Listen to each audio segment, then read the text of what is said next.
Hi, I'm Dallas Dickinson, Director of Production on Star Wars The Old Republic, the new story-driven MMO from BioWare and LucasArts. Today, I'm going to walk you through the experience of playing the Taral V Flashpoint. In the game, this is a scenario you would undertake at level 32 or so, after many hours of advancing your character through your personal storyline.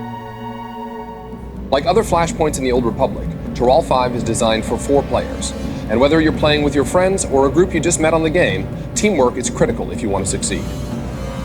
Before you get to the action, though, you've got to learn what this is all about by talking with Master Oteg, a revered Jedi Master who needs a strike team to carry out an important and dangerous mission.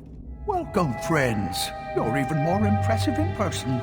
Forgive me for not shaking hands, but I forgot my hover seat today. Before we begin, I'll ask that you keep an open mind to what you're about to hear. The source of my information is, unconventional. You should see the sources I usually rely on. They redefine disreputable. Despite its unusual nature, my source is of the highest integrity. I will share with all of you. The conversation with Master Oteg is a multiplayer conversation. We're watching it from the trooper's perspective, and as you can see, after he selects his response in the conversation, he rolls a random number between 1 and 100. The same thing happens for the other players, and the player with the highest roll wins. In this case, the Jedi Knight. Follow Oteg's lead. This is important.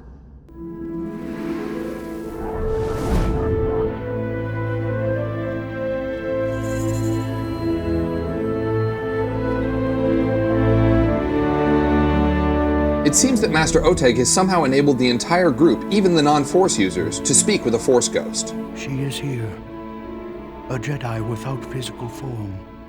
Her body is long dead, but her wisdom, her essence, lives on. The darkness will consume all it touches.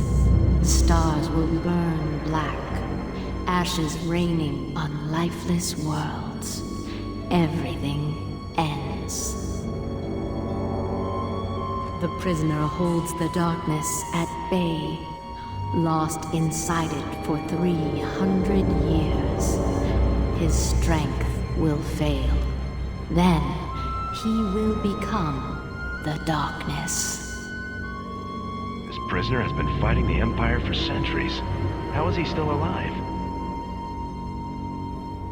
The bond weakens, my friend. I'll take things from here.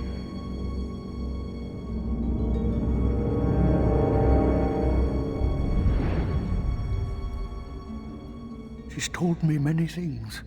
Revealed the existence of an Imperial prison in the constantly shifting Maelstrom Nebula, and a way to get there. The only way to navigate the Maelstrom is using a Gree computer hidden at an Imperial fortress. We need that computer to free the Jedi prisoner. That's what I do best. The fortress we're invading is on the planet Teral V, enemy territory protected by Imperial warships. Too many to fight. But we have a captured Imperial shuttle that can sneak past the sentries. It's waiting for you in the hangar. You can fill me in on the rest while we travel. There's no time to waste. Our fleet will hide at the system's edge so I can monitor your mission and guide you. If something goes wrong, we'll come running. Go to the shuttle, my friends. May the Force be with you.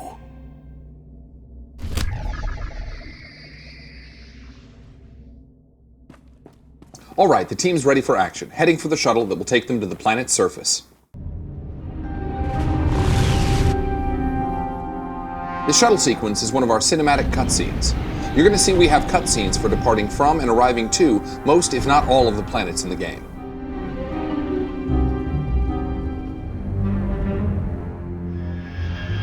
Here comes the shuttle now, landing in a remote location on Taral V. From here, the players are going to have to proceed on foot. Well done. You've successfully infiltrated Taral V. The Imperials think you're just another shuttle bringing supplies. So here you see the players prepping themselves or buffing up before going into battle. We're watching this from the perspective of the Jedi Sage, a consular advanced class. Here they go. Lightning strikes the ground here and starts a fire, and one of Grand Moff Kilrin's shuttles is dropping off troops in the distance. Now we shift to the smuggler's perspective. He's a scoundrel advanced class, and he's set up to be the healer. He's in cover, which gives him a defensive bonus, and he's tossing out the heals. Those green circles you see are signs to the smuggler that his cover bonuses apply. You can see the trooper got the skin player's attention. The knight is distracting the lesser jungle beast, and the team's tactics are perfect here. So we're watching from the Jedi Knight's perspective now. He's a guardian with a single saber, but he is a major damage dealer in this group. Whoa, check that out! The shuttle got hit by lightning, then veered off, hit the watchtower, and brought the tower down. That blue square on the knight is actually one of the enemies targeting him. You see the smuggler's healing probe coming in to give the knight a slow-release med pack. Okay, so back to the perspective of our trooper.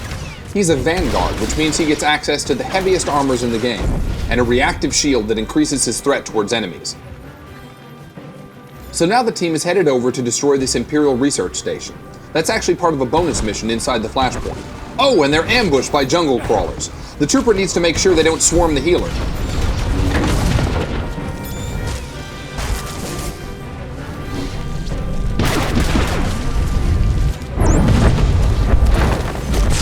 Oh, and the knight detonates the research terminal.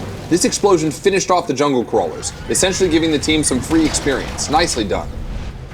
Alright, the team's back on the path now. We're still in the Jedi Sage's perspective. Up here, Imperial soldiers are battling a Jagoran river lurker. The river lurker is the real danger here, so the Sage targets him and lets loose some of her telekinetic abilities. Oops, now she's got his attention, and he's coming after her. Those robes aren't exactly heavy armor, so this could get ugly. We change perspective over to the Jedi Knight, who's taking down the last of the Imperials here, a commando. The Knight's now with everyone else on the river lurker. He powers up and lands a hit hard enough to get the beast's attention. And the river lurker is down.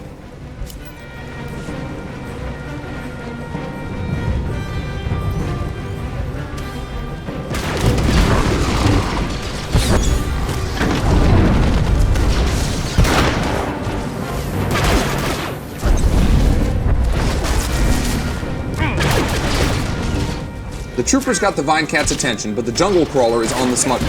That's no good. Somebody better help the healer. There we go. All good. Next up, Imperials. The Knight starts things by detonating a barrel of explosive material and then wading in. The trooper tosses a sticky grenade, so you can see the Imperial desperately trying to get it off. And that takes both of them down. Okay, this is our first mini-boss. The smuggler's gonna sneak around here in stealth and tranquilize one of those trained Vine Cats, taking him out of the fight until the team's ready.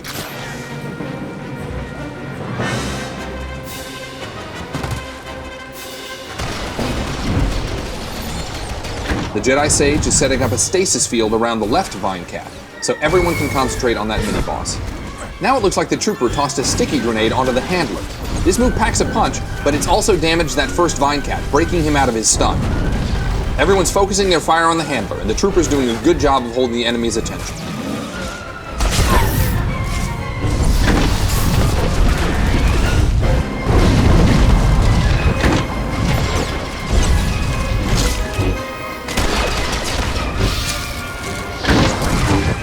Great, now that the mini-boss is down, the team can take down the Vine Cats. The Sage's stasis field lasts a nice long time, but the group's going to want to take that first Vine Cat down before it fades.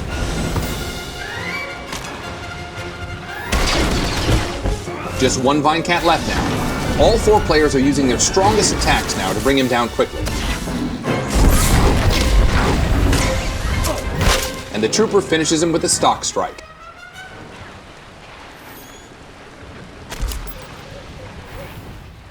Since these enemies were a little tougher, they dropped a commendation, which can be traded for some strong equipment after the mission.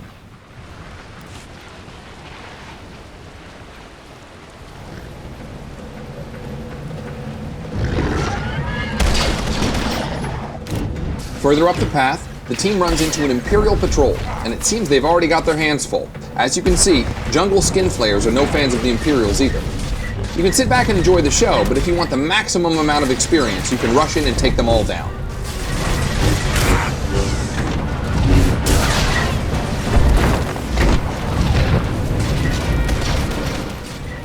Our Jedi Sage has unfortunately drawn aggro, and that's not what she's built for, so let's hope that the team can help her out here.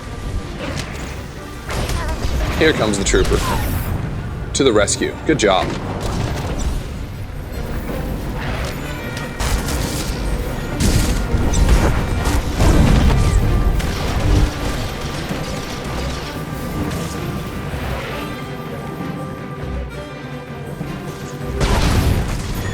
So that was a destructible barrel. That one was explosive, but you'll find they can inflict a variety of different effects on your enemy.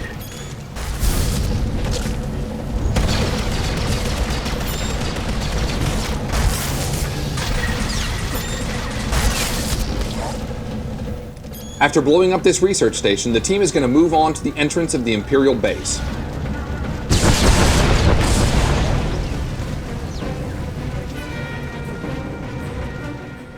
That's an elite droid there in the middle, and he's got 2 troopers backing him up.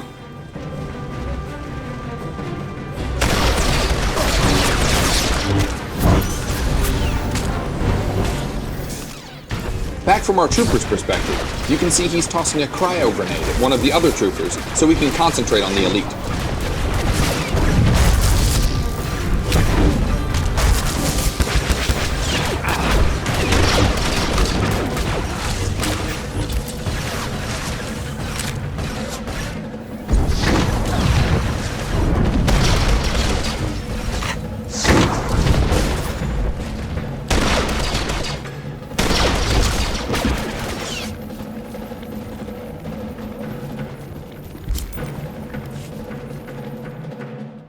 So here's our first big boss fight.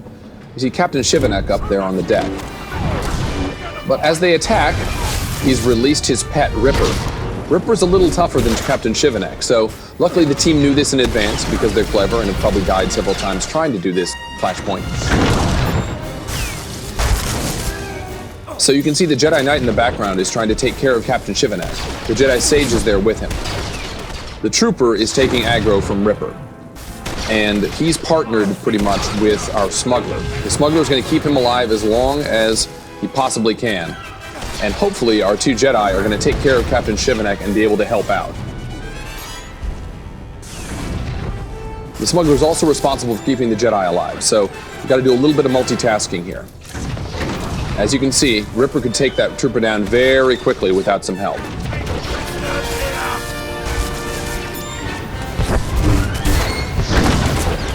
But luckily, the fight with Captain Shivanek is going very well. Our Jedi Sage is finding giant objects in the ground to fling at Captain Shivanek while the Jedi Knight does damage. Now you can see in the background, the trooper is trying to run Ripper over near to some destructible barrels, like I mentioned before. Unfortunately, he just aggroed an ad. A little bit more trouble for the team. The Jedi Knight and Jedi Consular are going to have to take care of that first. You can see everybody's a little low on health, so it's getting a little touch and go here.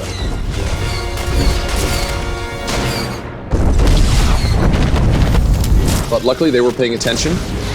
They've taken care of the ad rather quickly. Well done. And now everyone can concentrate on Ripper.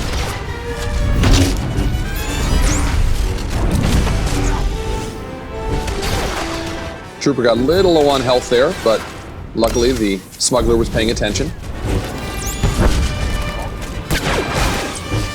Now we're in a case where we can actually ping-pong aggro.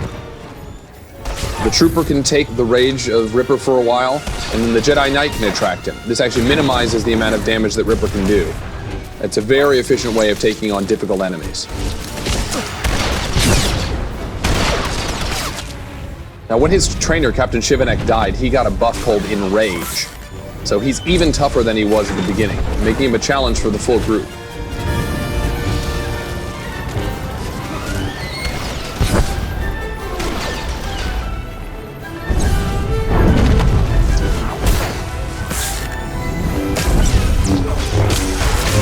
But as you can see, our crack team is up to the challenge.